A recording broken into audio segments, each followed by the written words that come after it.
2 enforcers had done this before. Stop a citizen in a designated renewal zone. Assert control. Escalate fast. No accountability. No risk. Just another face they thought they could intimidate. She looked ordinary, harmless, easy. But when they drew their energy pistols, she moved like no civilian should. And she fought back. In seconds, everything changed. What they didn't know was that she wasn't just anyone. She was ex-Aegis Directive. Call sign. Reaper. They thought she'd break. They thought she'd bleed. They thought she'd be easy. They were dead wrong. And now the truth is coming for all of them. Ilara's weathered hands moved through the nutrient-rich substrate, feeling each synthetic granule between her fingers. The filtered afternoon sunlight, piped into her high-rise HAB unit's balcony garden, warmed her back as she worked. The familiar scent of soil and growing things brought a peace she'd fought hard to find. Her small balcony, tucked away on the 87th floor of a towering residential block in a sector marked for renewal, had become her sanctuary. She carefully placed another biogel tomato seedling into a hydroponic tray, remembering how her grandfather had taught her about real earth. "Not too deep now, kiddo," she could still hear the old man saying. "Plants are like people. They need just the right foundation to grow strong." The memory brought a slight smile to her face as she secured the delicate stem. Her garden wasn't much, just a few tiered hydroponic beds with vegetables and herbs, and some flowering plants that attracted the few remaining pollinator drones. But it was hers. Every plant represented another day of choosing peace over violence, of trading plasma rifles for grow lamps. Mr. Kenji, her elderly neighbor, called over the balcony divider. "Those tomatoes coming along, Ilara." "Yes, sir," Ilara replied, straightening up and wiping her brow with the back of her hand. "Should have a good crop this cycle. I'll make sure to bring you some when they're ready." "You're too kind, child." Mr. Kenji paused, then added, "It does my heart good to see you out here every day. Reminds me of how things used to be, before the renewal zones. Everyone with their little victory gardens, sharing what they grew." Ilara nodded, understanding the deeper meaning in the old man's words. Their sector had changed over the years, but it still held on to its sense of community. People looked out for each other here, something Ilara had come to value more than she ever expected. She turned back to her work, moving on to check the cucumber vines climbing their light mesh trellises. Her hands, once trained to handle weapons with deadly precision, now carefully adjusted the tender stems, guiding them toward the support they needed. The irony wasn't lost on her. How these same hands that had taken lives on off-world colonies now nurtured life in this small patch of manufactured Earth. A gentle hum from the building's climate control system rustled the leaves. Ilara closed her eyes for a moment, letting the sound wash over her. It was nothing like the whip of dropship blades or the whistle of incoming fire, sounds that still sometimes invaded her dreams. Here, there were only the drone of air circulation, the distant roar of maglev trains, and children's laughter echoing from the communal play area somewhere far below. She reached for her water bottle, taking a long drink as she surveyed her work. The neat rows of plants, the carefully maintained nutrient lines, the methodical organization. Some habits from her military days remained useful in civilian life. Order and discipline, but now in service of growth rather than destruction. The calendar alert on her wristcom vibrated. Ilara glanced at it, noting the time, 14:30. The reminder to pick up Kala from the Learning Dome flashed on the screen. She began gathering her tools, placing them carefully in their designated spots in the old toolbox her sister had given her years ago, before the engineered blight took her. Ilara's movements were precise and efficient, muscle memory from years of Aegis discipline showing in every motion. She removed her gardening gloves, rinsing them in the reclamation sink before hanging them on their hook in the small storage locker. The routine was comforting, a daily ritual that helped ground her in the present. Inside the HAB unit, she washed her hands thoroughly, watching the gray water run clear as she scrubbed the substrate from beneath her fingernails. The unit was quiet, except for the gentle hum of the nutrient pump and the ticking of the old analog clock on the wall, a peace she'd learned to appreciate after years of chaos. Ilara caught her reflection in the window, overlooking the smog-hazed cityscape.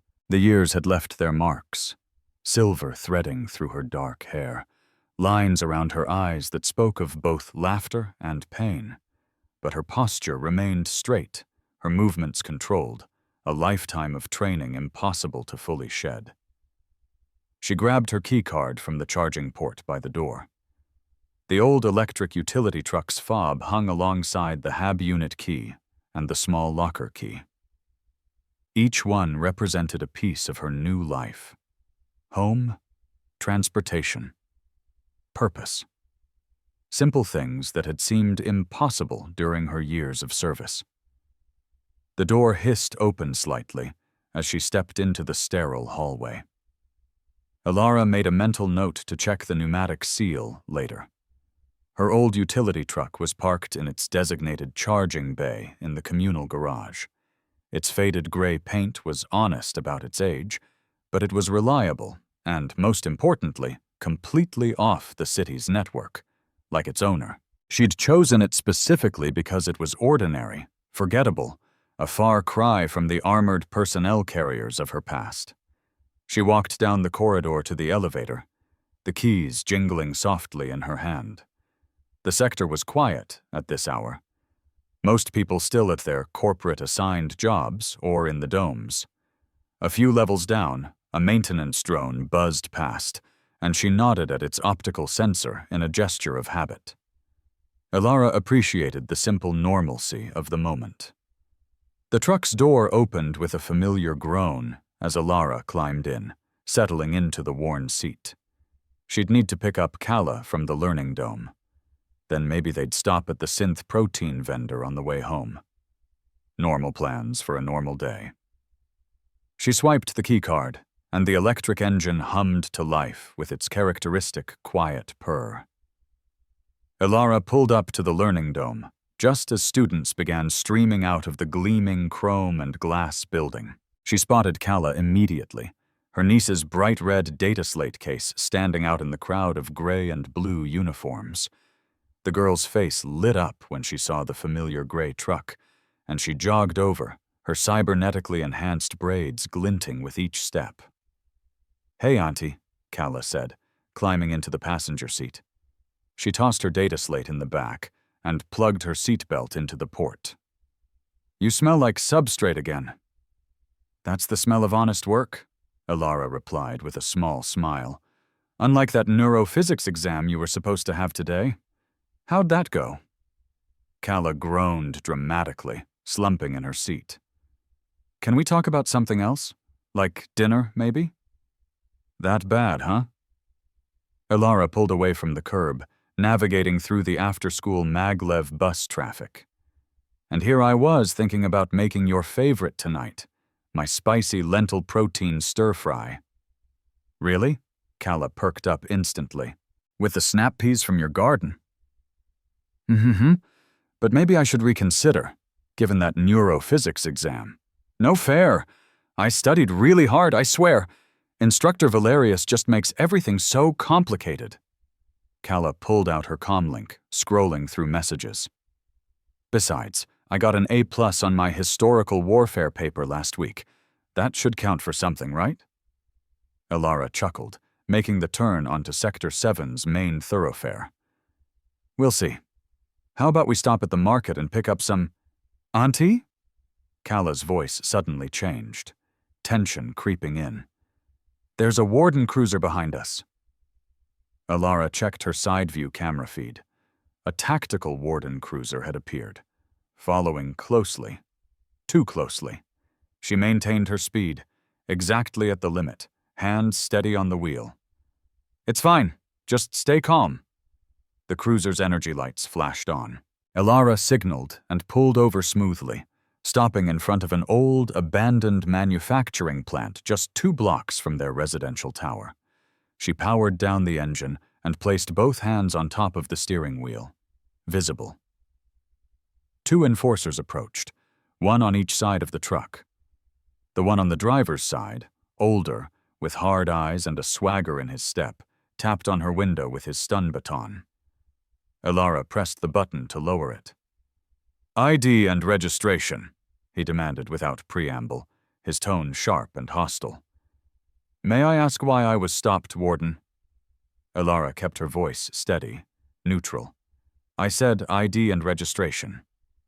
He leaned in closer, his badge reading Kael. The younger enforcer on the passenger's side, Reese, stood silently, watching. Alara reached slowly for her glove compartment. "I'm going to get my registration now, Warden." "You sector rats always have something to say, don't you?" Kael's hand rested on his energy pistol. "Can't just follow simple instructions." Kala's comlink appeared in her lap, its camera recording discreetly. Alara saw it, but didn't react.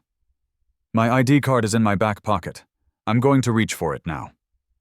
"Step out of the vehicle." Kael's command came suddenly, aggressive. "I don't understand. What's the reason for—" "I said get out of the vehicle!" Kael grabbed the door handle, yanking it open. "You want to do this the hard way?" Alara remained calm, though her heart raced. "Warden, I have the right to know why I'm being stopped." "Rights?" Kael sneered. "You're being detained for suspicious activity and possible contraband transport. Out! Now!" "Contraband?" Kala spoke up, her voice shaking but defiant. "We're 2 blocks from our home. You've been following us for like 30 seconds. "Kala, quiet," Alara warned softly. To Kael, she said, "Sir, this is harassment. I'd like to speak to your supervisor." Kael's face darkened. He reached in suddenly, grabbing Alara's arm. "Playing lawyer now. Get your ass out of this truck before I drag you out." "Take your hands off me," Alara said, her voice low but firm. "This is an illegal stop, and you know it." "That's it!" Kael yanked harder, his other hand going to his weapon. "Reese, get the girl!" The younger officer hesitated for a split second before moving toward Kala's door.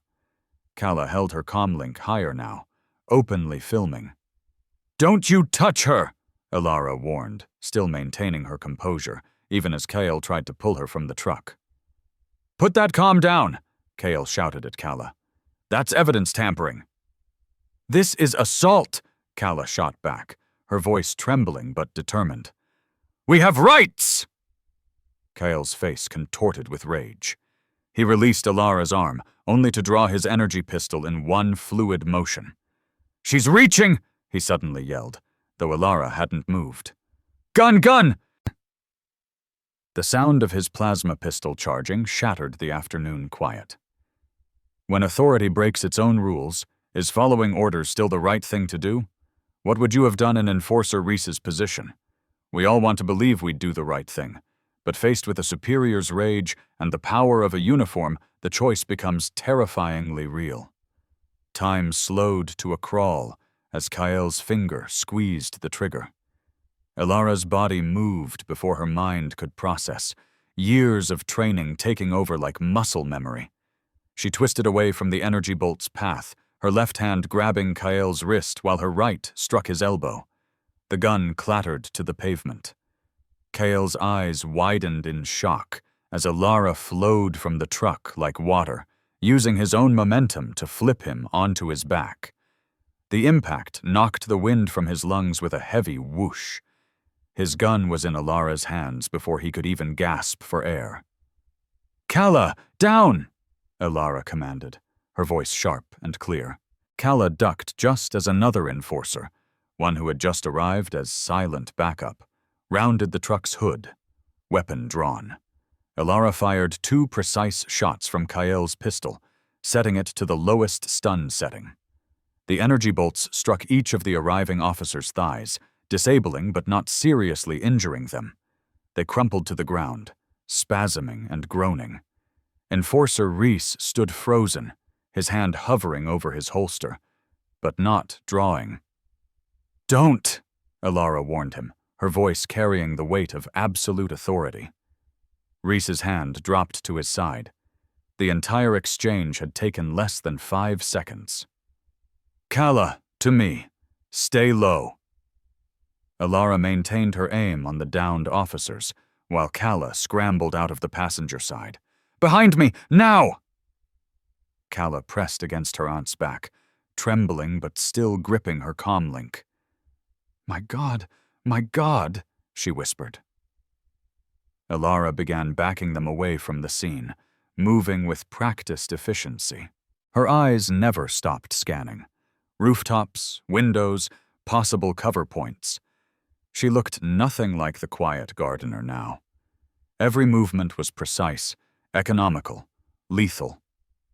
What are you?" Reese stammered, staring at her with a mixture of fear and awe.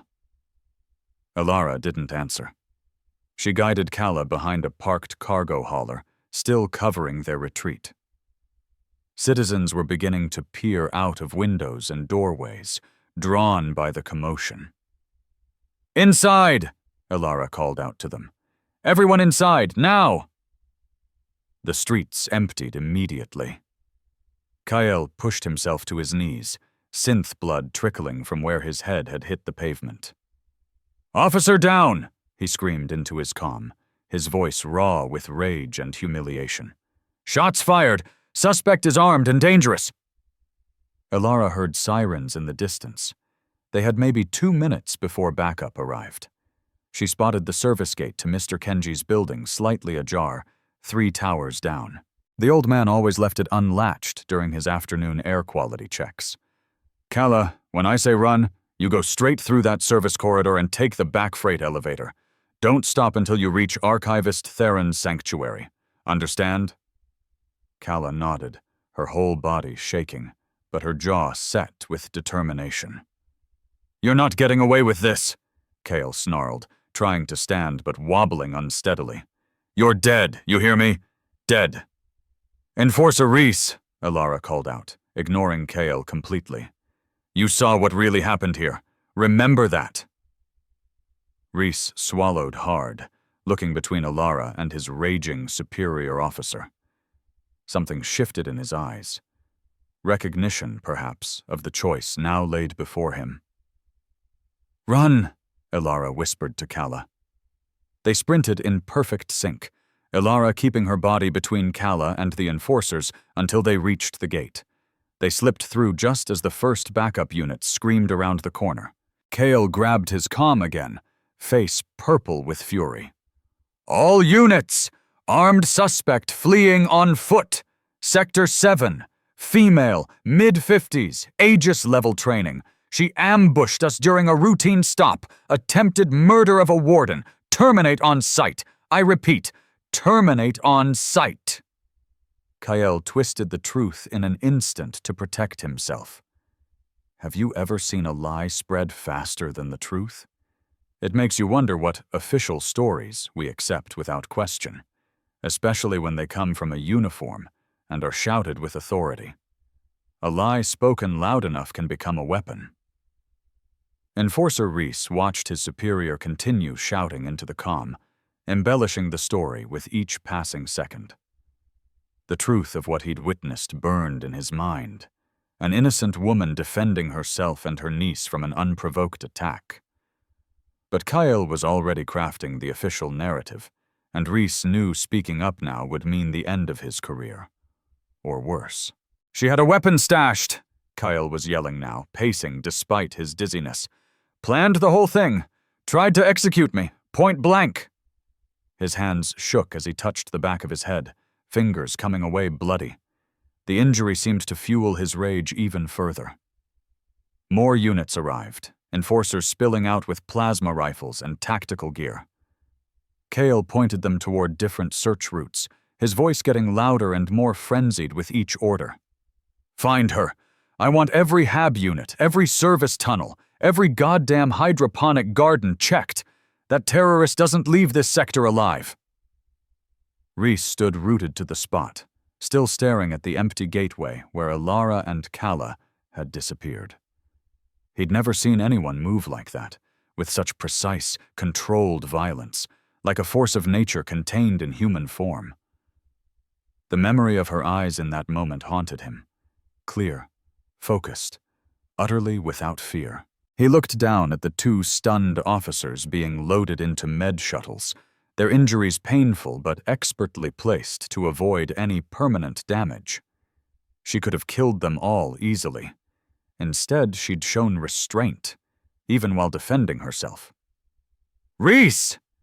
Kale's shout snapped him back to attention. "Stop standing there like an idiot! You're with me! We're going hunting!"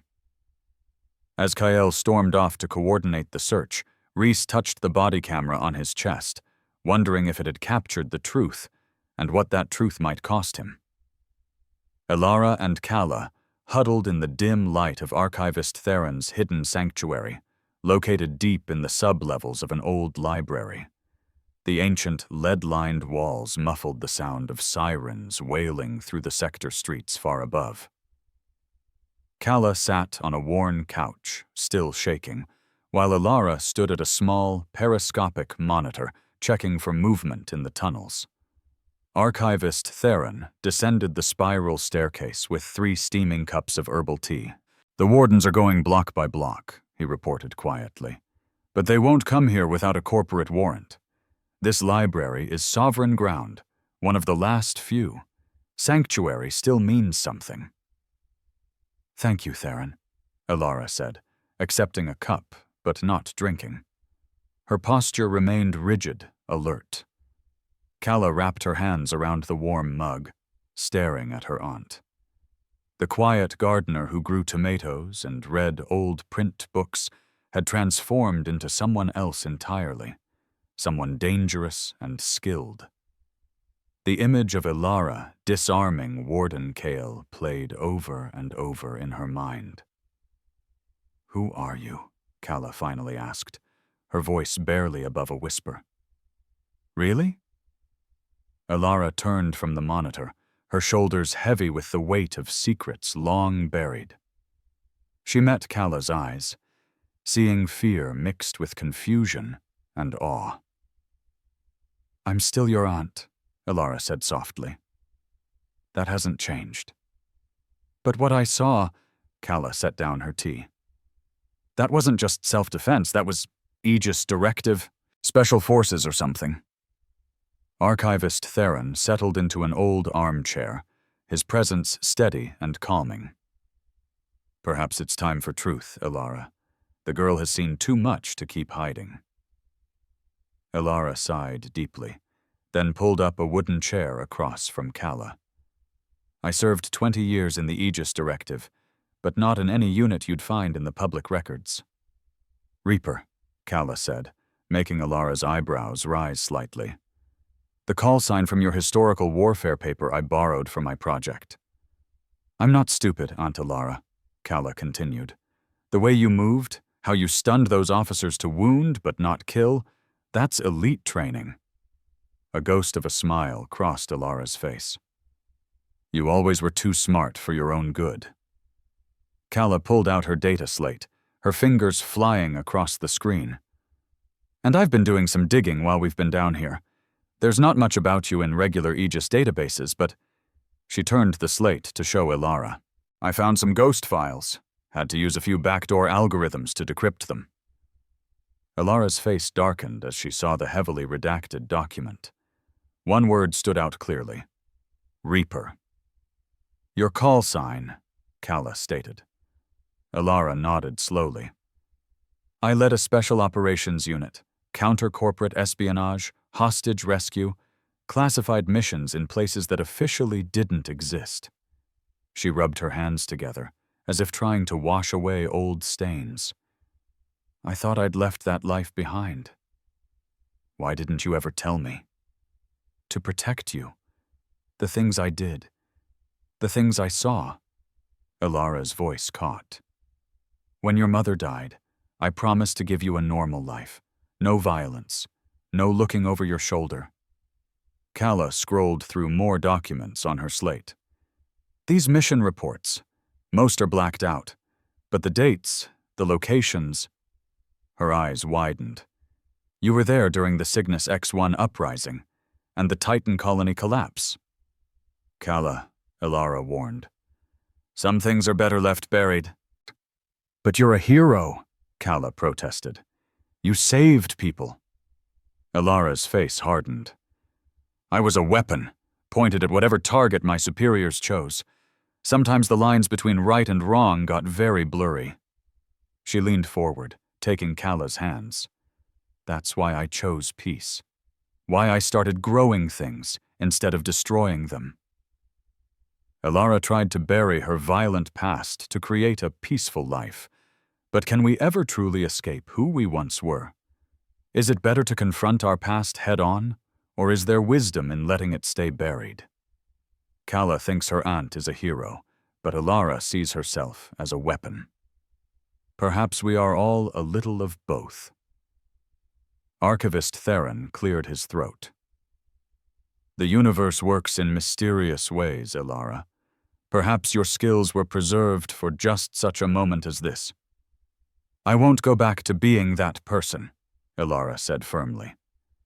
Those enforcers tried to kill you, Kala reminded her. We have it on video. They're still out there, hunting you, lying about what happened.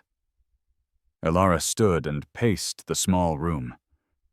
I know, but violence only leads to more violence. There has to be another way. There is, Kala said, holding up her comlink. The truth. My video, these files, we can prove who you really are. Show everyone that Kael attacked you without cause. And paint an even bigger target on our backs. Ilara shook her head. The system protects its own. They'll bury the truth deeper than any of my classified missions. Kala stood and faced her aunt. Then we'll dig it up, together.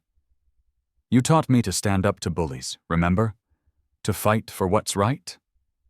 Ilara stared at her niece, no longer the little girl she'd promised to shelter, but a young woman ready to face hard truths. Her heart swelled with pride, even as fear gripped it. Come here, Ilara whispered, pulling Kala into a tight embrace. They held each other, the weight of revelations and danger pressing in around them. Archivist Theron watched them with knowing eyes. Truth is a powerful weapon, sisters. Perhaps the most powerful of all. Ilara stroked Kala's hair, feeling the tremors still running through her niece's body. Everything she'd tried to prevent had come crashing down anyway. Her past was exposed, her peaceful life shattered, and Kala was now entangled in a dangerous web of corruption and violence. But as she held her niece, Ilara felt something else stirring beneath her fear. A familiar readiness, a clarity of purpose she hadn't allowed herself to feel in years. Kala was right. Sometimes fighting back meant standing in the light, not hiding in shadows. Warden Brett Kael sat at his desk in the precinct's tactical unit office, his leg bandaged. His fingers moved across the console with practiced efficiency as he edited the body camera footage from the traffic stop. Just a few adjustments, he muttered, carefully trimming frames and rearranging sequences. On his screen, the confrontation played out differently. Ilara appeared more aggressive, his own actions more measured and professional. Enforcer Kevin Reese stood behind him, watching silently as Kael manipulated the truth. The younger enforcer's stomach churned as he saw how easily digital evidence could be twisted. There, Kael said, leaning back with satisfaction. Now it shows what really happened. Reese frowned. Sir, that's exactly what happened, rookie, Kael cut him off sharply. She was combative from the start, refused lawful commands, then reached for a weapon. I didn't see a weapon, Reese said quietly. Cale swiveled in his chair, fixing Reese with a hard stare. Listen carefully. You're new, so I'll explain how this works. Sometimes the camera doesn't catch everything. Sometimes we have to help the footage tell the right story. The story that protects our brothers and sisters in the unit. You understand? Reese swallowed hard and nodded, though his conscience screamed otherwise. He watched as Cale exported the edited video and sent it to the precinct's public relations division. Within hours, the footage was playing on every news feed and public holoscreen throughout the city-state. The headlines scrolled across screens. Former Aegis operative attacks wardens. Manhunt underway for armed and dangerous fugitive. Sources claim suspect has ties to anti-corp extremist groups. In the break room, Reese watched the coverage with growing unease. The edited footage showed Ilara lunging at Cale unprovoked, the camera conveniently shaking at crucial moments. There was no sign of Kala's presence or her recording. Nothing about Kyle's aggressive approach or unnecessary escalation. Captain Morris entered, his face grim. Ethel Corp's internal security division is taking an interest. They're sending a team to assist in the manhunt. Cale, who had followed the captain in, smiled tightly. Good. This woman's clearly a threat to public safety. Military training, anti-corporate ideology, classic domestic terrorist profile. Reese noticed something in Cale's tone. Not just satisfaction, but eagerness. As if this was exactly what he'd wanted. The young officer retreated to his desk, pulling up the original incident report. Small details nagged at him. The timestamp gaps in the body cam footage, the missing dash cam video from his own patrol car, the fact that Ilara had shot to stun rather than kill. None of it matched the narrative being pushed.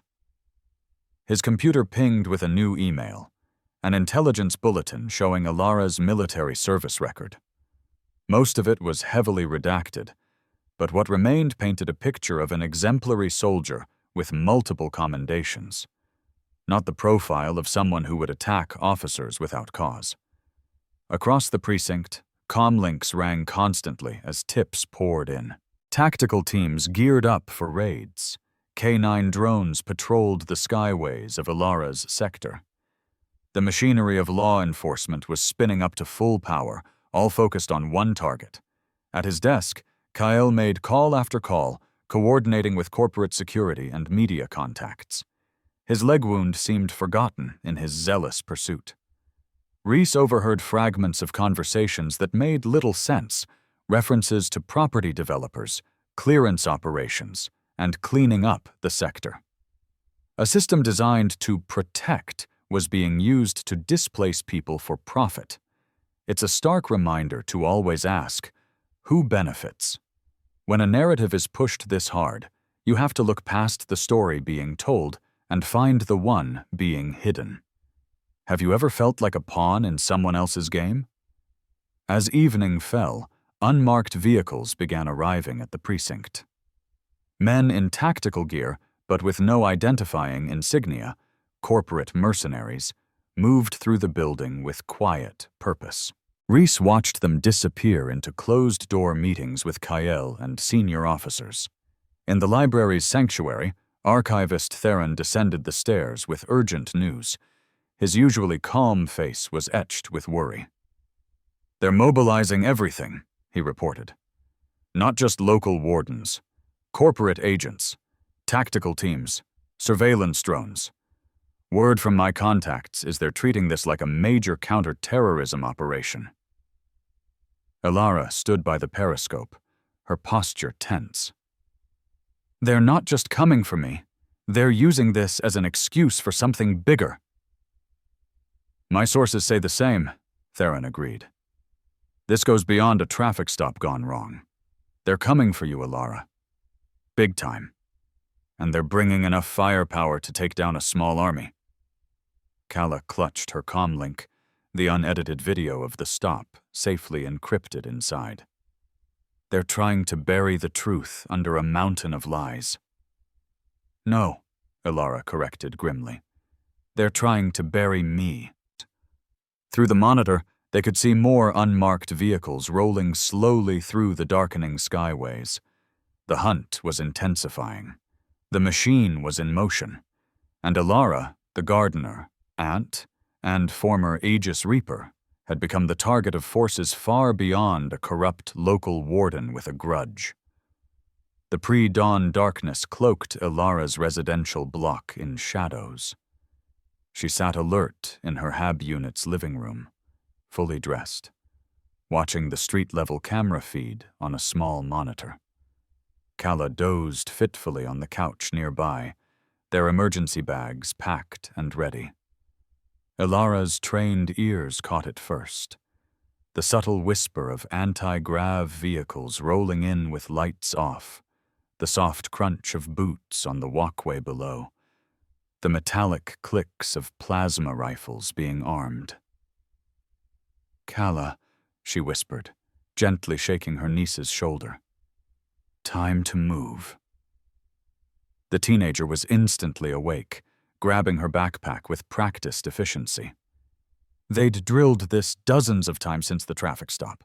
Through her own comm link hacked into the building's security feed, Ilara counted at least 20 figures surrounding the tower's entrance. Tactical teams in full gear, taking up breach positions. More units blocked both ends of the skyway. Maintenance shaft, just like we practiced, Ilara murmured. Stay low, stay quiet. Enforcer Reese sat in his patrol car at the perimeter, watching the massive operation unfold. The scale of the force seemed extreme for apprehending one woman. Armored vehicles, tactical teams, even a sniper drone circling overhead.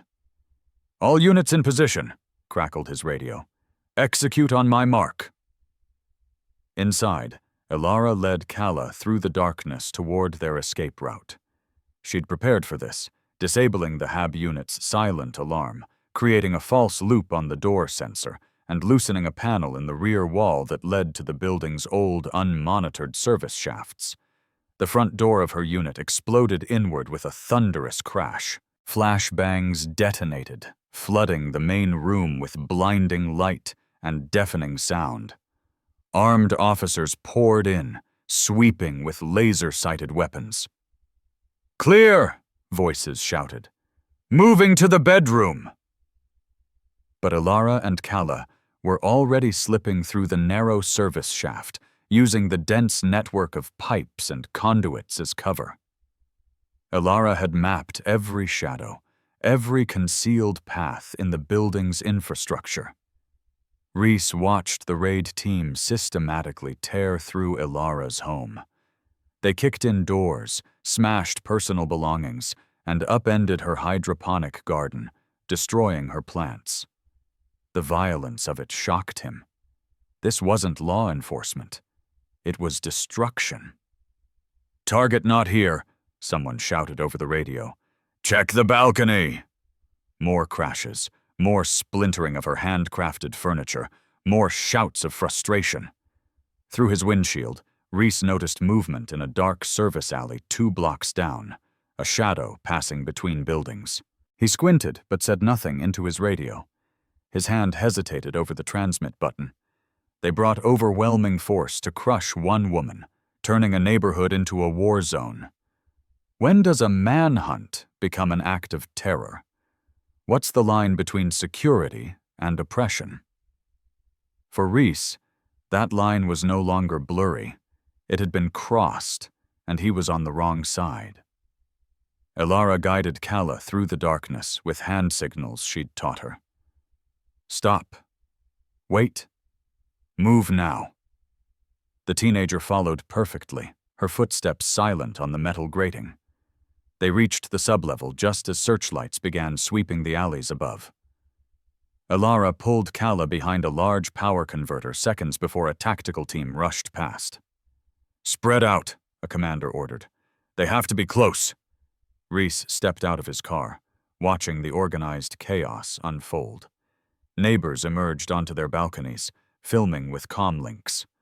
Children cried behind hastily closed blast-proof windows. An elderly woman in a nightgown stood trembling as armed men swept her small garden with their rifles. "This isn't right," he muttered. "What was that, rookie?" Kael appeared beside him, a tactical vest strapped over his uniform. "Nothing, sir." Reese looked away. Ilara and Kala reached their first waypoint, an abandoned geothermal vent station 3 sectors away. Inside, Ilara retrieved a hidden bag containing new clothes, untraceable currency chips, and burner comlinks. They changed quickly, while police sirens wailed in the distance. "Where are we going?" Kala whispered, pulling on a dark hoodie. "To see an old friend," Ilara replied. "Someone who knows how to stay off the grid." Across town, a man known only as Cypher sat at his bank of computer monitors, watching the raid unfold through hacked city surveillance feeds. His fingers flew across keyboards, erasing digital traces, planting false trails, and keeping his old colleague's escape route clear. The sun was rising as Ilara and Kala approached Cypher's safe house. A nondescript sub-level workshop surrounded by a chaotic mess of discarded tech that disguised signal jamming equipment. "Remember," Ilara told Kala, "Cypher's paranoid but brilliant. Don't touch anything electronic without asking first." They slipped through his back entrance, avoiding the hidden cameras Ilara knew were watching. 3 precise knocks on the door. Cypher opened it cautiously, his weathered face breaking into a grim smile. "Took you long enough, Reaper?" "Had to take the scenic route," Ilara replied. "Thanks for the backup." "Always." He ushered them inside, checking the corridor before closing and triple-locking the door. "Welcome to my humble fortress of solitude." Kala stared at the controlled chaos of his command center. Walls of monitors showing surveillance feeds, news channels, warden frequencies, and scrolling lines of code. "Your place is—" She searched for the right word. "Secure," Cypher finished. "Hardened against electronic surveillance, thermal imaging, and any other toys they might throw at us." He typed rapidly, bringing up footage of the raid. "They hit your place hard, very hard. This isn't just about a traffic stop anymore." Ilara watched the destruction of her home on the screens. "No," she agreed. "They're scared. We need to find out why." At the precinct, Reese sat at his desk, filling out the raid report with shaking hands. The images wouldn't leave his mind. Terrified families, violated homes, military-grade weapons deployed in a residential neighborhood, all to hunt down a woman whose only crime was defending herself. He looked at his badge, then at the warden's credo displayed on the wall. "Order, security, progress." For the first time in his career, he wondered which side of that credo he was really on. Cypher's fingers danced across multiple keyboards, his eyes darting between screens filled with encrypted data. The soft blue glow of the monitors lit up his weathered face as he worked to crack Kael's digital trail. "These files are warden-grade encrypted," he muttered, taking a sip of cold synth coffee. "But they made one mistake. They used the corporation's standard protocols." Ilara stood behind him, watching strings of code scroll past. "Can you break it?" "Already have." Cypher pulled up a series of documents: property records, eviction notices, and corporate email chains. "Look at this. Kael's tactical unit has been conducting targeted enforcement actions on specific properties for the past 18 months. Kala leaned in, her quick eyes scanning the data. "All in designated renewal zones? Like ours?" "Bingo!" Cypher highlighted several addresses. Every raid resulted in arrests, property seizures, or voluntary evictions. And guess who bought up those properties for pennies on the dollar within weeks? Ilara's jaw tightened. Ethel Corp Development. Shell corporations, technically. Cypher corrected, pulling up more records. All leading back to Ethel Corp. They're turning billion credit profits by forcing people out and gentrifying the sectors for the elite. Kala pulled out her laptop, fingers flying across the keys. I'm creating folders for each case. We need to organize this so people can understand the pattern. Smart girl, Cypher nodded approvingly. Document everything. Screenshots, timestamps, chain of custody. Make it court-proof. Elara studied a map showing the raid locations. They're systematically clearing out entire sectors, using warden power to do the dirty work. And that's not all. Cypher opened another encrypted file. Kale's unit has been receiving large, untraceable crypto deposits, payment for services rendered. Kala's eyes widened as she compiled the evidence. Look at these body cam videos. They're all corrupted at convenient moments, just like what happened to us. Across town, Enforcer Reese sat in his car, reviewing his own collected evidence. His phone contained secretly recorded conversations, photographs of doctored reports, and notes from other officers who'd witnessed misconduct but stayed quiet. His hands shook slightly as he added another video.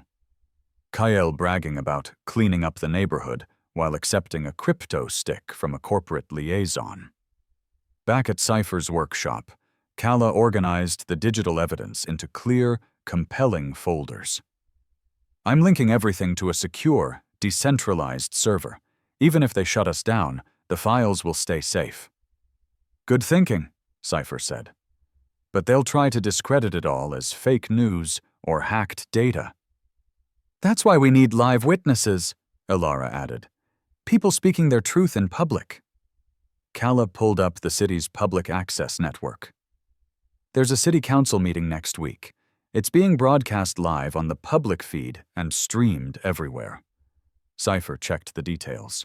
Perfect timing. The mayor is pushing a major renewal initiative. All the key players will be there. Including Kyle, Elara noted. He always provides security at these meetings. Kala created a presentation combining data with human stories. I'm adding testimonials from families who were forced out, photos of their homes before and after, the money trail showing who profited. We'll need backup plans, Cypher warned, setting up redundant systems.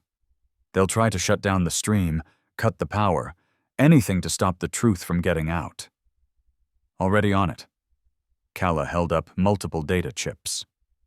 I've got copies ready to distribute to every independent news outlet in the city, plus backup live stream links through private, anonymized servers. Elara watched her niece work, pride mixing with concern. You understand this is dangerous, right? These people have already shown what they're willing to do. Kala met her aunt's eyes. I understand. But staying quiet is more dangerous. They're destroying our community, Aunt Elara. Someone has to stand up. Cypher's security system beeped, showing Reese's patrol car driving past for the third time that hour. We've got company, Cypher announced, switching to external cameras. Wait, Kala said, squinting at the screen. I recognize him. He was at the traffic stop. The quiet one who didn't shoot. Elara studied the enforcer's face. He wasn't patrolling. He was searching. He's conflicted, she observed. Watching, thinking. Could be useful, Cypher mused. A warden's testimony would add serious weight. Kala pulled up Reese's personnel file. Clean record, no excessive force complaints, new to the force. Not corrupted yet, Elara said softly. Maybe still remembers why he became a warden. They spent hours refining their plan. Cypher secured the technical details, backup power, multiple broadcast channels, untraceable internet connections. Kala polished the presentation, making complex data clear and compelling. Elara worked on escape routes and contingency plans. The council meeting is at 19 o'clock next Thursday, Kala confirmed, marking it on their secure calendar. Public comment section starts after the mayor's presentation. Perfect, Cypher said. They'll be trapped in their own spotlight. Alara checked her watch. 1 week to prepare. To get everything and everyone in position. Calla saved their final files, her face set with determination. 1 week to get ready to tell the truth. Enforcer Kevin Reese parked his patrol car in an empty industrial lot, far from the city's ever-watchful optic sensors. His hands gripped the steering wheel as he watched Calla approach through the shadows. She moved cautiously, her comlink ready to record. "I came alone," Reese said quietly as she reached his window. "No wires, no backup." Calla kept her distance. "Why should I trust you?" "Because I can't sleep anymore," Reese's voice cracked. "Every night I see your aunt's face when Cale pulled that trigger for no reason at all." "You stood there and did nothing," Calla said, anger edging her words. "I know." Reese's shoulders slumped. "That's why I'm here now. I've been gathering evidence, recordings, photos, documentation of every illegal raid and cover-up. I want to testify." From the darkness, Alara emerged silently. Reese jumped, not having noticed her presence. "Easy," Alara said, her voice steady. "If you're really here to help, prove it." Reese pulled out his comlink, hands shaking slightly. "I recorded Cale bragging about the payoffs, about targeting specific housing blocks for the developers. He thinks I'm just a rookie who wants to learn the ropes." He played a video. Cale's voice came through clearly.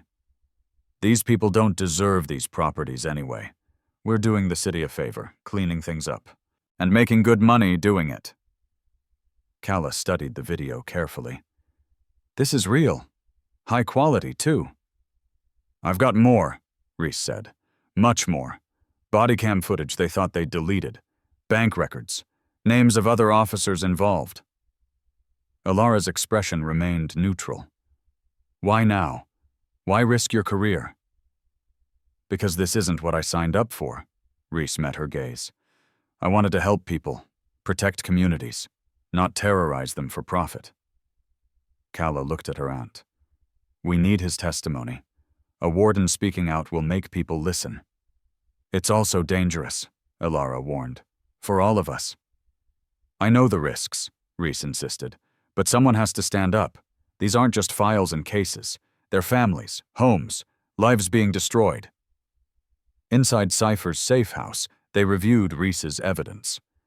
Cypher ran authenticity checks while Calla integrated the new material into their presentation. "Everything checks out," Cypher confirmed. "His recordings are genuine, metadata intact." Alara watched Reese carefully. "Walk me through exactly what happened that day." "The traffic stop." Reese took a deep breath. "Cale picked your car specifically, said we needed to send a message to the sector. When you refused to exit without cause, he got angry. He never intended for it to end peacefully." Calla's fingers paused over her keyboard. "You knew it was wrong. We could see it on your face." "I froze," Reese admitted. "By the time I realized what was happening, shots were fired. Then I watched a woman protect her niece with military precision, while my training partner tried to murder her." Alara's expression softened slightly. "Sometimes standing up late is better than never standing up at all." They spent hours incorporating Reese's testimony into their plan. Calla created a powerful sequence, combining his videos with their other evidence. Cypher established secure communication channels for coordination during the council meeting. "I'll speak during public comment," Reese said. "Present my badge, my evidence, everything. They can't shut me down without looking guilty." "We'll have multiple cameras streaming," Calla added. "If they cut one feed, 3 more will be live." Alara studied the council chamber blueprints. "You'll need protection. Cale will have his tactical team there." "I've got other officers who'll help," Reese revealed. "Good cops who are tired of the corruption. They'll be in plain clothes watching our backs. Kala finished the final presentation cut. This is it. All the evidence, all the testimony, all the truth. Ready to go public. Thursday at 19 o'clock, Cypher confirmed. During the mayor's big renewal announcement, maximum exposure. Across town, in a dimly lit bar, one of Kael's informants slipped onto a stool. Boss, we got a problem. The rookie flipped. Kael's face darkened as he listened to the details. His fingers tightened around his glass until his knuckles went white. The council meeting, he growled. They're planning to expose everything? Yes, sir. The girl's coordinating it all. Some kind of tech wizard. They've got videos, documents, witnesses ready to testify. Kael drained his whiskey. Reese, I can handle. Internal affairs will destroy him. But that girl... His eyes turned cold. She's the key. The one pushing it all forward. What do you want us to do? Kael stood, dropping a credit chip on the bar. Find her, before Thursday. Make sure she never makes it to that meeting. He walked out into the rainy night, rage building with each step. Everything he'd built, all the power and profit, threatened by a teenage girl with a data slate. That had to end. Protests swelled outside City Hall as citizens rallied against the renewal initiative. Maya stood near the steps, coordinating live stream feeds with other young activists, her fingers flying across her data slate. Testing feed 3, she said into her comm link. Everyone in position. Reese watched from across the plaza, dressed in civilian clothes. He scanned the crowd, noting several of Kael's tactical unit members mixing in, wearing plain black hoodies and baseball caps. Something felt wrong. The first sonic disperser exploded near the back of the crowd. Screams erupted as disorienting sound waves filled the air. Kala's heart raced as she tried to maintain visual contact with her team. Stay calm, protest leaders shouted through megaphones. Don't run! Link arms! More explosions followed. Through the chaos, Reese spotted Kael's men moving with purpose, not random like the panicking crowd. They were creating a diversion. Kala, he shouted, pushing through the mass of bodies. Kala, get out of there! She heard him too late. Two men in hoodies grabbed her arms, swift and practiced. Her data slate clattered to the ground as they dragged her toward a waiting van. Help! Kala screamed, kicking and thrashing. Someone help! Reese sprinted forward, badge out. Wardens, let her go. 3 enforcers he recognized from Kael's unit stepped in his path. One grabbed his arm while another twisted the badge from his hand.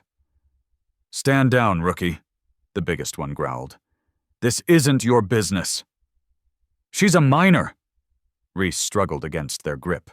This is kidnapping? It's crowd control, the enforcer sneered, and you're interfering with official warden business. They took the child to control the warrior. It's an age-old tactic of tyrants, the last resort of a coward losing control. What does it say about a person's character, their entire system, when they must target the vulnerable to get what they want? Kala's screams were muffled as they forced her into the van's dark interior. Reese watched helplessly as the vehicle pulled away, its windows tinted black. The sonic waves began to clear. Protesters regrouped, helping the injured. News drones captured the aftermath but had conveniently been disabled or blocked during Kala's abduction. Reese's comlink buzzed. A text from an unknown number. Smart cops know when to shut up. Across town, Ilara's burner phone lit up with a video message. Her hands trembled as she pressed play. Kala sat in a concrete room, zip-tied to a metal chair. Her face was tear-streaked, but defiant. Kael's voice came from off-camera. Your niece is brave. I'll give her that. The camera panned to show Kala's laptop and data slate laid out on a table. Smart too, but not smart enough. Ilara's jaw clenched as Kale stepped into frame, resting his hand on Kalla's shoulder. Kalla flinched, but held her glare. Here's how this works, Kale continued. You come to the old Riverside hydro plant, alone. No weapons, no backup, no clever plans. You've got 1 hour. The camera zoomed in on Kalla's face. If you call for help, she dies. If you bring anyone, she dies. If you're not here in 60 minutes... Don't do it, Aunt Ilara, Kalla shouted. He'll kill us both! The video cut off. A text followed with coordinates. Ilara's military training kicked in, analyzing options, calculating risks. But this wasn't a battlefield. This was Kalla, her only family, her reason for living peacefully all these years. Her phone buzzed again. Another message from Kyle. Tick-tock, Reaper. Your move. In the hydro plant, Kalla tested her restraints while Kale paced, checking his watch. 2 of his men stood guard by the door, hands resting on their weapons. She'll come, Kale said, more to himself than anyone else. The great Aegis Directive Commander, brought down by a teenage girl. You're wrong about her, Kalla said quietly. She's not what you think. Kyle laughed. I know exactly what she is. A threat, a loose end. And after tonight? A memory. No. Kalla's voice was steady despite her fear. She's hope. She's justice. And you're about to find out why they called her Reaper. Shut up, Kale backhanded her across the face. Kalla's head snapped to the side, but she didn't cry out. Outside, storm clouds gathered over the city. Thunder rolled as Ilara stood in her borrowed room, staring at her old footlocker. She hadn't opened it in 10 years. Her comlink buzzed one final time. Time's running out. Come alone, or she dies. Ilara closed her eyes, remembering Kalla as a baby, holding her sister's hand in the med bay, remembering her promise to protect this child, no matter what. I'm sorry, little one, she whispered. I tried to leave the violence behind, but they brought it to our door. She unlocked the footlocker. Ilara knelt before the open footlocker, her hands trembling as they brushed over the familiar equipment inside. The smell of gun oil and synth leather brought back memories she'd tried so hard to bury. Her tactical vest, still perfectly maintained despite a decade of disuse, seemed to accuse her with its presence. I led raids just like that one, she whispered to the empty room. Kicked down doors in the dead of night, never questioned who was on the other side. The weight of her past pressed down on her shoulders. How many families had she torn apart in the name of mission objectives? How many children had she terrified, thinking she was serving a greater good? Now Kalla was suffering because Ilara had tried to hide from who she was, what she could do. She should have been more prepared, should have taught Kalla better survival skills, should have... A gentle knock interrupted her spiral of guilt. Ilara? Archivist Theron's deep voice carried through the door. May I come in? It's open, she replied, not moving from her position on the floor. The archivist entered quietly, his usual commanding presence softened by concern. He took in the scene. The open footlocker, Ilara's haunted expression, the military gear laid out with mechanical precision. I failed her, Ilara said, her voice rough. Everything I did to keep her safe, to give her a normal life, I just made her vulnerable. Theron settled into a chair, leaning forward with his elbows on his knees. You protected her the only way you knew how, with love. Love isn't enough against men like Kael. Ilara picked up a tactical glove, running her thumb over the reinforced knuckles. I should have stayed sharp, stayed ready. Perhaps, Theron agreed, surprising her, but not just for Kalla, for all of them. Ilara looked up, questioning. How many other families in this sector live in fear of that next routine stop? He gestured toward the window, where sirens wailed in the distance. How many mothers lie awake at night, wondering if their children will come home? The rot goes deep, Elara. Deeper than one corrupt warden. I can't fix the whole system, Elara protested. I'm just trying to save my niece. You have a gift, Theron said firmly. Skills that could protect more than just Kala. The question is, will you keep hiding from who you are? Or will you use those skills to serve justice? Elara stood slowly, her military bearing returning like a second skin. She lifted her tactical vest from the footlocker, its familiar weight settling across her shoulders like destiny. I swore an oath once, she said, checking the ceramic plates, to defend against all enemies, foreign and domestic. Amen, the Reverend nodded. Some oaths don't expire. Elara moved with increasing purpose, muscle memory taking over as she geared up. Black tactical pants, combat boots, laced tight and double-knotted, knee and elbow pads, a utility belt with specialized pouches. Each piece of equipment carried memories. Midnight insertions into hostile territory, precision strikes against impossible odds, protecting the innocent from those who would harm them. She had been good at it. The best. They called me Reaper, she told Theron as she checked her stun pistol. Not because I killed, because I decided who deserved judgment. Theron watched her transformation with solemn understanding. And what judgment does Warden Kale deserve? Elara loaded a stun cartridge into her sidearm with a decisive click. That depends on him. I'm giving him one chance to surrender Kala unharmed. And if he refuses? She secured her backup weapon in an ankle holster. Then he learns why they feared the name Reaper. Theron stood, placing a heavy hand on her shoulder. Do what must be done, sister. But remember, this isn't just about vengeance. It's about justice. Real justice, not just for Kala, but for every victim of their corruption. Elara nodded, securing her radio earpiece. I understand. This ends tonight. Not just Kael, but the whole corrupt system he represents. She faced the mirror, barely recognizing herself. Gone was the peaceful gardener, the quiet ant.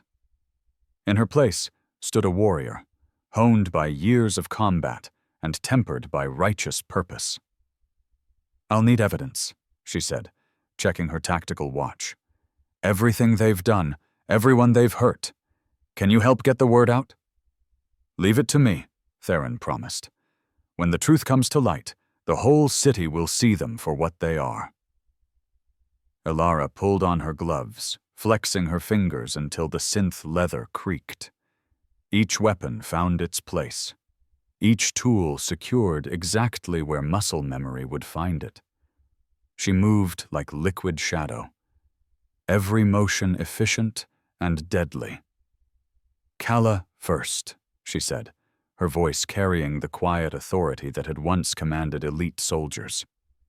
Then we burn their whole corrupt house down. The storm outside grew stronger, lightning flashing across her determined face. In the distance, thunder rolled like artillery fire. Reaper was going to war one last time, not for a corporation or a flag, but for justice long denied. Sarah moved like a ghost through the abandoned industrial district, her boots making no sound on the wet pavement. Rain had turned the night into a maze of shadows and reflections, perfect conditions for someone trained in stealth operations. Her radio crackled softly. Security cameras on the east side are looped, Reese whispered. You've got about 20 minutes before the next system refresh. Copy that, she breathed, barely moving her lips.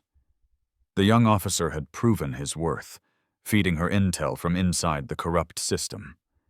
His help might cost him his badge, but he'd chosen his side.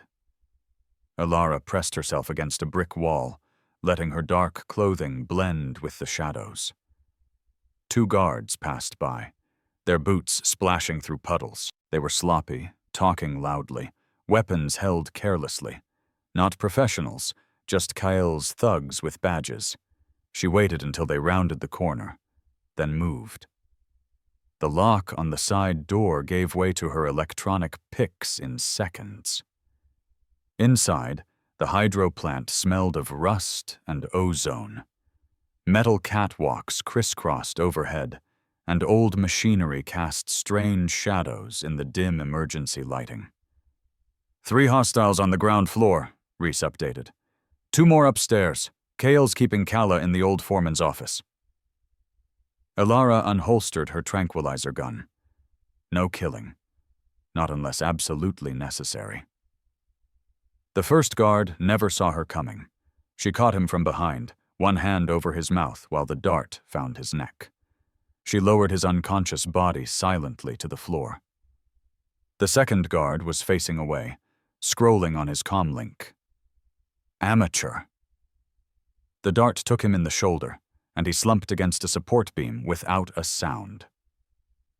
Camera B7 is clear, Reese confirmed. But hurry, something's got them nervous. Elara climbed the metal stairs, her movements fluid and precise. Years of training took over, checking corners, maintaining cover, reading shadows for signs of movement. The third guard posed no challenge, dropping without raising the alarm. A voice echoed from above. Johnson, you see anything down there? Elara pressed herself flat against the wall, controlling her breathing. Footsteps approached the railing. She waited. Muscles coiled like springs. The guard leaned over, squinting into the darkness. Johnson! Elara's hand shot up, grabbing his vest. Before he could shout, she pulled him over the railing. They fell together, but she twisted mid-air, ensuring he took the impact. His breath whooshed out, and a quick strike to the temple put him down. Last guard's getting suspicious, Reese warned. He's heading your way. Elara melted into the shadows beneath the stairs. The final guard descended cautiously, weapon drawn. He was better trained than the others, checking corners, moving tactically. But Elara had trained with the best. As he passed her position, she struck. Her arm locked around his throat in a perfect blood choke. He tried to fight back, but she rode his struggles until unconsciousness took him. Guards neutralized, she whispered into her radio. Status on Kael? Still in the office with Kala. Reese hesitated. He's talking to someone on the phone. Sounds nervous. Elara climbed back to the second level, moving faster now. The foreman's office stood at the far end of the catwalk, its windows grimy but lit from within. She could make out 2 figures, one small and seated, the other pacing. Through the glass, she finally saw Kala. Her niece sat handcuffed to a chair, a bruise darkening her cheek. But her eyes were clear and defiant, tracking Kael's movements with cold calculation. Elara felt a surge of pride. Kala wasn't broken.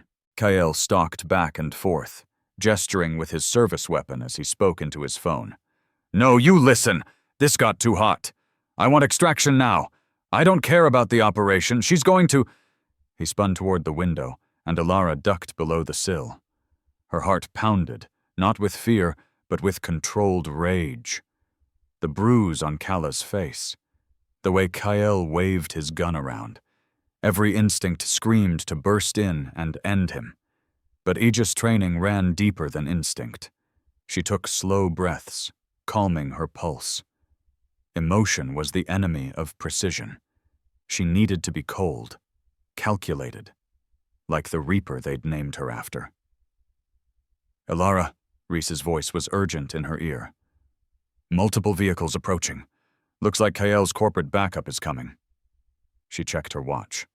The security system refresh was imminent. Her window was closing. Through the glass, she could hear Kael's rising panic.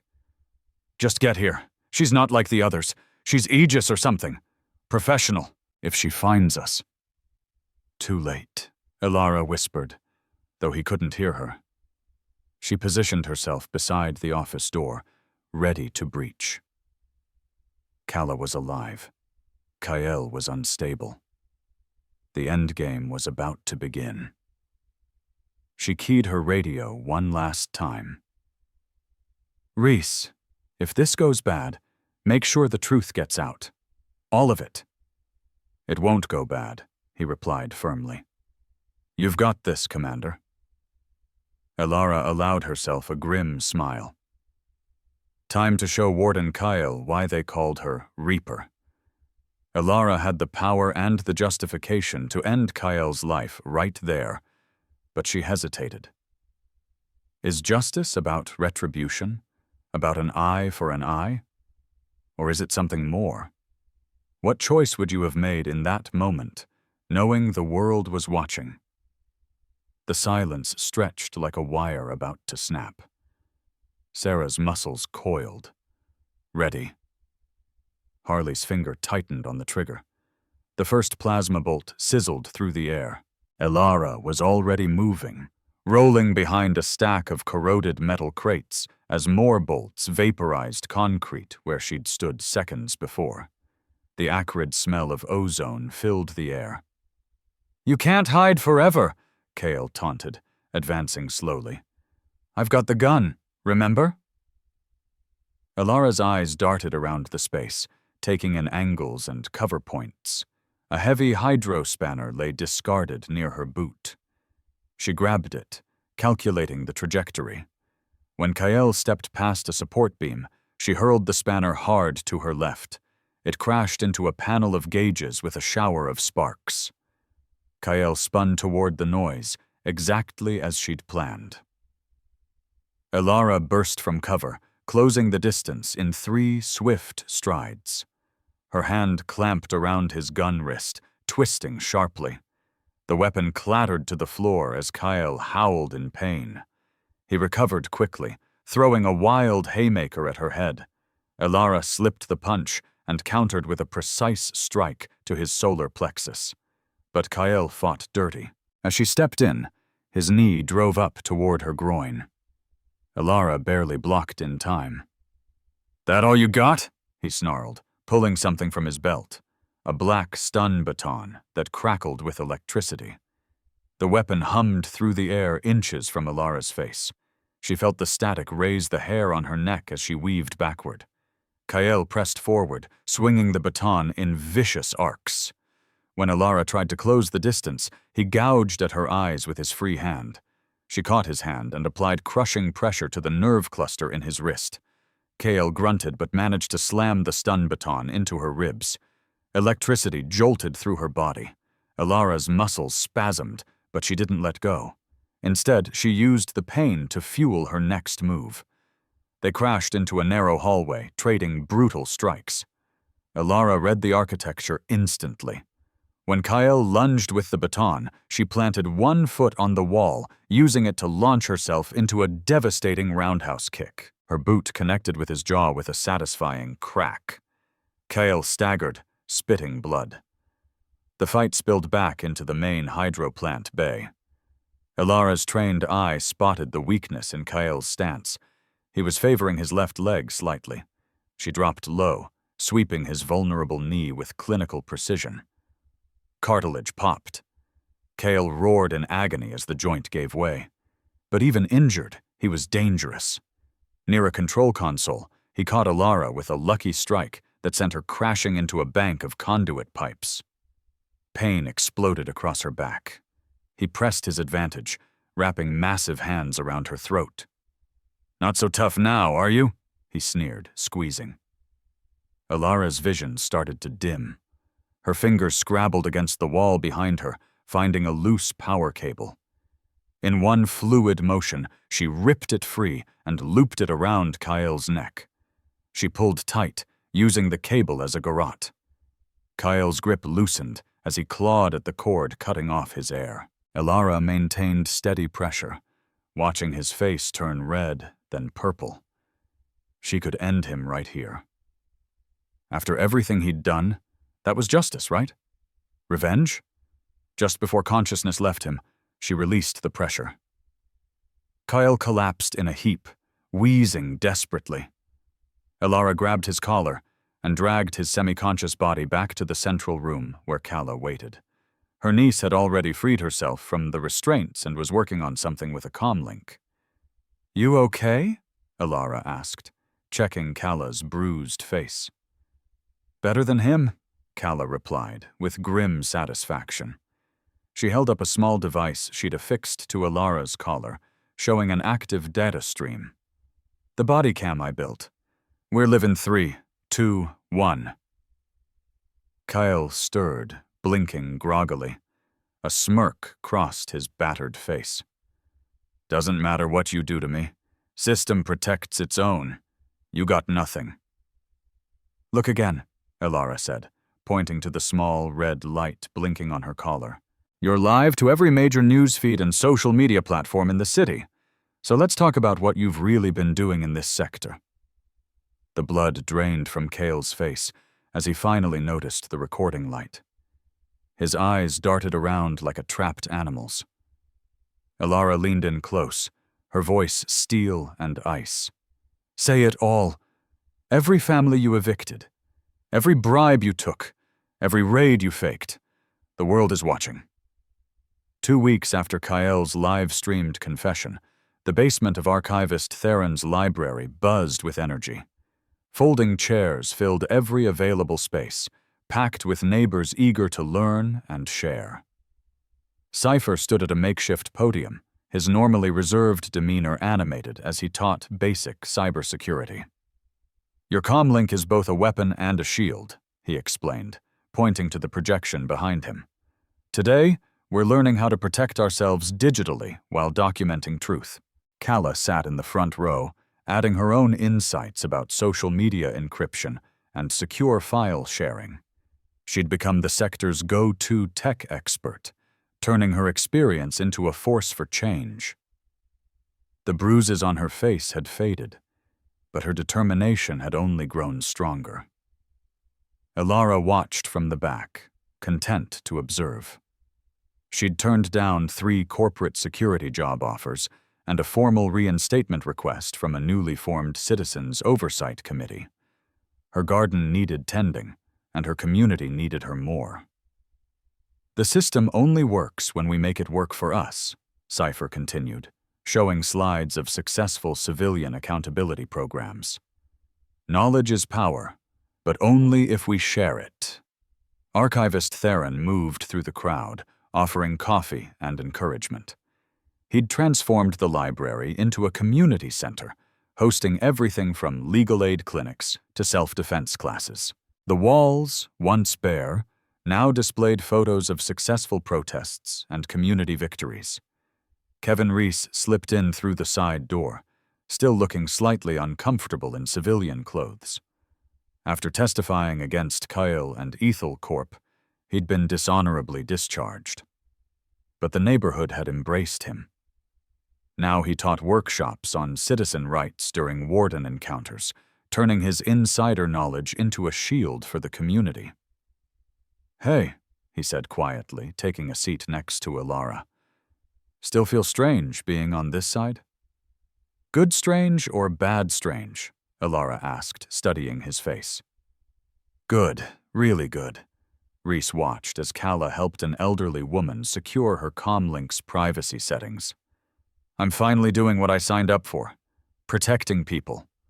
The workshop transitioned into small group discussions, the room filled with the low buzz of conversation as neighbors shared stories and strategies. Alara noticed how people who'd once hurried past each other now leaned in close, planning and supporting one another.